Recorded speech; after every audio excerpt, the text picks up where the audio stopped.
सनाउल्लाह मुल्क में तशवीशनाक सूरत हाल पैदा करेंगे, मुल्क में हंगामा आराई होगी, मामलात ख़राब करेंगे। शेख रशीद ने खबरदार कर दिया। वज़ीर दाखिला के बयान पर रद्द अमल में शेख रशीद ने कहा कि हमें घरों से निकाल कर मारने और पकड़ने की धमकियां दे रहे हैं। अभी वो हालात नहीं आए हैं, ये मुंह और मसूर की दाल। कल पकड़ना है तो आज पकड़े, हम तैयार हैं।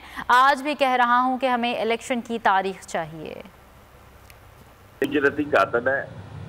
ये जो कुछ अल्लाह ने किया है बेहतर किया है, जो गलतियां हुई हैं, जो डील हुई है, ये सब डीलें आउट होंगी। और ये मंशियात फरोश है। सारे फैसलाबाद में आप इसका पूरा रिकॉर्ड देखें, मंशियात फरोशी के अड्डे चलाता है। और ये जो कुछ करेंगे हमारे में जाएगा। कल करते हैं, आज ये गद्दार हैं, ये चोर हैं, ये डाकू हैं, ये इम्पोर्टेड हैं। और इन्होंने 2 वोटों से जो हुकूमत बनाई है, 31 मई तक इंतजार करें। और हमें खुशी होगी कि हमें ये पकड़े और हमारे लोगों को ये फुट लगाएं। और फिर देखें इस मुल्क में जो होने जा रहा है, फिर ये ट्रायल होंगे, ये जेलों में होंगे। और इसका तारफ कराने की ज़रूरत नहीं है। ये शैतानी चमगादड़ जो है, ये शक्ल से, इसकी शक्ल पे देखें लानत पड़ी हुई है।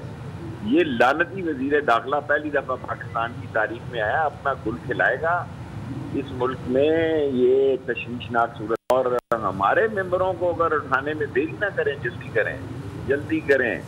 और हमें ये जो कुछ कह रहे हैं कि जनाब घरों से निकाल के मारेंगे, ये मुंह और मसूर की दाल।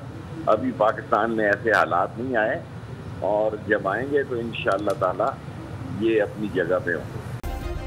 सब्सक्राइब करें और बेल दबाएं ताकि कोई खबर रह न जाए।